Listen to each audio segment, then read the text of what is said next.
Estudios Bíblicos, Segunda Carta a los Corintios. Ministerio El Arte de Servir. Comparte la palabra de Dios. Suscríbete y juntos prediquemos a las naciones. 2 Corintios 1, 1, 3. Los dos primeros versículos constituyen una introducción a la epístola.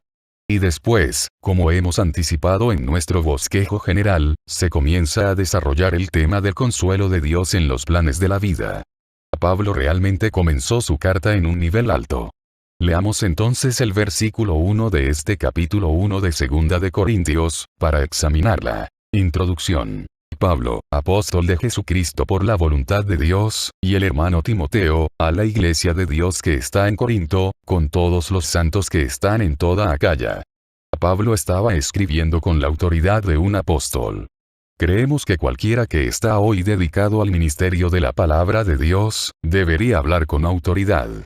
Porque no sería de ninguna utilidad tratar de presentar la palabra de Dios si uno mismo no está convencido de que ella es la verdad. Y si alguien no está expresando la palabra con autoridad, debiera dedicarse a otra actividad diferente al ministerio cristiano. Esta posibilidad explicaría la debilidad del testimonio cristiano actual en muchos lugares. En la iglesia primitiva, cuando comenzó la persecución, los creyentes decían, Señor, tú eres Dios. Y, estimado oyente, si usted no está seguro de que Él es Dios, entonces usted no está seguro de nada. Aquellos primeros cristianos estaban seguros de la veracidad y autoridad de la palabra de Dios y confiaron continuamente en ella. De modo que Pablo, con esta autoridad les escribió diciendo, Pablo, apóstol de Jesucristo. Y luego dijo, por la voluntad de Dios. Uno no puede llegar a un nivel más elevado. Aquí radica la autoridad. Si lo que usted está haciendo, es decir, su misma vida, se encuentra en la esfera de la voluntad de Dios, entonces no habrá ninguna duda en su mente. Si usted está viviendo según la voluntad de Dios, da lo mismo cómo se encuentre usted, ni cuáles sean sus circunstancias. Porque entonces está en un lugar, el mejor lugar, en una posición extraordinaria. Quizá usted esté incluso en un hospital, pero si esa es la voluntad de Dios en este momento, ese será para usted el lugar más apropiado, el mejor. Y luego el apóstol añadió algo entrañable, y el hermano Timoteo. Él era su hermano cristiano espiritualmente hablando, y hermano de los creyentes de la iglesia de Corinto. En otro pasaje bíblico Pablo le llamó su hijo en la fe. Pero cuando le escribió a la iglesia, él colocó a Timoteo en el mismo nivel en que Pablo se encontraba. Y nos agrada ver esa forma que tenía el apóstol de colocar a los demás en el mismo plano en que él se encontraba. Luego dijo, a la iglesia de Dios. Estamos hablando aquí de la iglesia de Dios. Muchas veces escuchamos a personas que dicen, mi iglesia, y muchas de esas personas que así hablan actúan como si la iglesia les perteneciera personalmente. Se olvidan que la iglesia es de Dios y que es la iglesia del Señor Jesucristo, que Él compró con su sangre. Y considerando el precio que Él pagó por ella, usted y yo, estimado oyente, mejor que no seamos creyentes de poco valor, de poca calidad, tratando de expresar o hacer prevalecer nuestra pequeña voluntad en la iglesia. Siguiendo el texto leemos, la iglesia de Dios que está en Corinto, con todos los santos que están en toda Acaya. Pablo no limitó esta realidad solamente a Corinto, sino que la amplió a todos los lugares de Acaya, que era una provincia del Imperio Romano, porque en cualquier lugar donde había llegado el mensaje del Evangelio en esos días, había personas que eran testigos. Porque ellos llevaban el Evangelio a otros. Cuando uno visita esa tierra de Acaya, puede ver que es un lugar hermoso, fértil, con viñedos extraordinarios. También puede apreciar flores hermosas y fragantes. Podemos imaginar a aquellos creyentes que estaban controlados por el pecado de la iglesia de Corinto. Entonces, cuando llegó Pablo, fue como si las escamas hubieran caído de sus ojos. La luz irrumpió en sus almas oscurecidas. Y se volvieron de sus pecados al Cristo viviente. Después, fueron por toda Acaya dando testimonio de Cristo y, como consecuencia, muchos creyeron en Él. En esta carta, Pablo estaba también hablando a todos ellos, es decir, a todos los creyentes que residían por toda esa provincia de Acaya. Veamos ahora lo que dice el versículo 2. Gracia y paz a vosotros de Dios nuestro Padre, y del Señor Jesucristo. El apóstol Pablo utilizó con frecuencia este saludo. La gracia y la paz son aquellos grandes dones de Dios para el creyente. Continuemos leyendo el versículo 3, que da comienzo a la consideración del tema que en nuestro bosquejo titulamos El consuelo de Dios en los planes de la vida. Bendito sea el Dios y Padre de nuestro Señor Jesucristo, Padre de misericordias y Dios de toda consolación. La palabra que se utiliza aquí para bendito podría ser en realidad alabado. Alabado sea el Dios y Padre. Nos preguntamos, ¿cuánto alabamos en realidad a Dios? David dijo en el Salmo 34, versículo 1, Bendeciré al Señor en todo tiempo. Su alabanza estará de continuo en mi boca. Si esta fuera nuestra actitud, estimado oyente, nos libraríamos de muchas quejas. Se nos dice aquí que debemos alabar al Señor. En el Salmo 50, versículo 23, dice, El que ofrece sacrificio de acción de gracias me honra. Pablo dijo aquí en su segunda epístola a los Corintios, Bendito sea el Dios y Padre de nuestro Señor Jesucristo.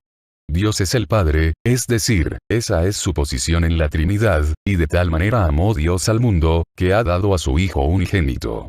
Él es el Hijo único en el sentido de que ocupa una posición totalmente única. Él es el Hijo eterno de Dios y Dios es el Padre eterno. Si hay un padre y un hijo de esta naturaleza, entonces nunca hubo un tiempo cuando tuvo lugar una procreación en el sentido de que hubo un nacimiento, o de que hubo un principio para el hijo.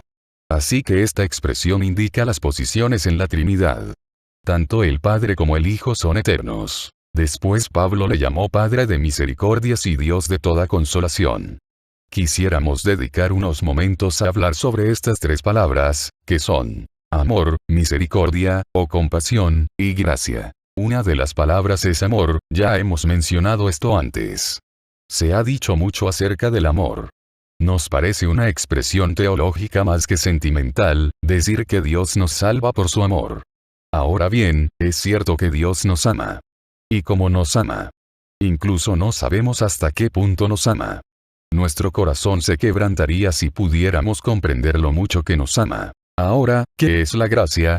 Bien, gracia es un favor inmerecido, lo cual quiere decir que Dios nos salva sobre una base diferente, que no tiene nada que ver con el mérito propio. Dios nos ama, nos salva por su amor, nos salva por su gracia. ¿Por qué? Porque Él también es el Dios de toda misericordia, el Padre de misericordia y compasión.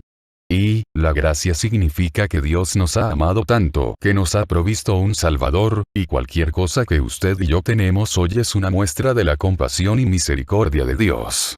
En realidad, se dice de Él que es rico en gracia y misericordia. ¿Necesita usted misericordia hoy? Si usted necesita algo material, como el dinero, por lo general va al banco.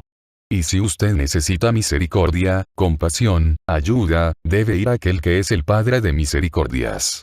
Diríjase a Él. Cualquier cosa que usted y yo poseamos, sea mucho o poco, es inmerecido. Se debe a la misericordia de Dios. Así que todo lo que tenemos, se debe a la misericordia de Dios, incluso las enfermedades. Por ello los primeros 7 capítulos que tenemos aquí tratan sobre la misericordia, el consuelo de Dios precisamente donde lo necesitamos, en los planes de la vida. Él, pues es el Padre de misericordias, y Dios de toda consolación. Esto lo podemos probar en el crisol de la vida. El sufrimiento es la prueba decisiva. Él es el Dios de todo consuelo. Él lo consolará a usted en el hospital y ante la muerte de algún ser querido. Él lo puede consolar a usted en cualquier lugar y en cualquier circunstancia. Realmente, podemos decir con el apóstol que Él es el Dios de toda consolación. Ahora, hay un consuelo auténtico y hay uno falso. No nos gusta escuchar a algunos que, suspirando con resignación dicen, si Dios ha permitido que esto suceda yo lo acepto cuando, en realidad, no lo aceptan y se rebelan contra ello.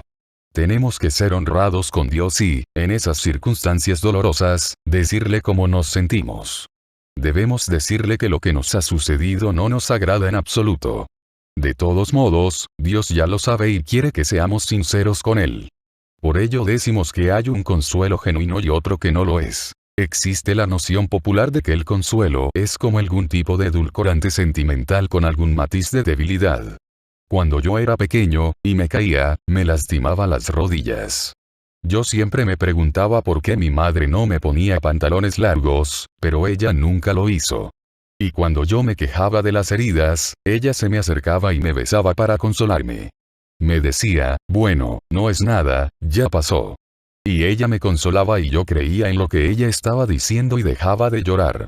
Eso es algo sentimental, es dulce, es agradable, pero llegó un día cuando tuve que ausentarme del hogar para estudiar y estaba desanimado, porque no tenía ningún dinero. Entonces ella se sentaba junto a mí, me hablaba y sus palabras eran como una medicina fuerte. Y solía decirme, tú, debes ser un hombre ahora, tienes que actuar como un hombre. Y esa también era una forma de dar ánimo y consuelo. Hay personas que recurren a toda clase de cosas para encontrar consuelo o alivio. A veces intentan encontrarlo en el alcohol o en las drogas. Pero lo único que consiguen es arruinar sus vidas y en muchos casos, a sus familias. ¿Qué es lo que quiere decir en realidad, estímulo, consuelo? Bueno, la palabra para consuelo es paracaleo. Eso quiere decir, llamado al lado de. El Espíritu Santo es llamado el Paracleto, es decir, aquel que ha sido llamado para estar a nuestro lado. Cuando el Señor Jesucristo prometió enviar al Espíritu Santo les dijo a los suyos, no os dejaré huérfanos, vendré a vosotros. Y en Juan 16:7 les dijo, os conviene que me vaya, porque si no me voy, el Consolador no vendrá a vosotros. Pero si me voy, os lo enviaré. Entonces, ¿qué es un consolador? Escuche, estimado oyente, no es alguien que simplemente se limita a besar la herida. Es un ayudante, alguien que fortalece, un abogado. Alguien llamado para ayudarme, para darme fuerzas, para aliviar mi soledad, para mitigar mi dolor, y para calmar mis temores. Él quiere ser mi auxilio en momentos de sufrimiento, problemas sin solución. El Salmo 30:10 dice, escucha, oh Señor, y ten piedad de mí. Oh Señor, sé tú mi socorro. Ese es el lamento de un alma que necesita el Consolador, y Él es el Dios de toda consolación. Estimado oyente, Dios, que ve nuestro interior y conoce todas nuestras necesidades, permitió que usted escuchara hoy esta exposición de su palabra. Si usted se reconoce perdido y que necesita un Salvador, dé el paso de fe de creer en el Señor Jesucristo como su Salvador. Entonces, el Espíritu Santo, el Consolador, entrará en su vida para controlarla, para consolarle a usted, y para convertir en realidad lo que Él solo puede dar. Amor, alegría y auténtica paz. Comparte la palabra de Dios. Suscríbete y juntos prediquemos a las naciones.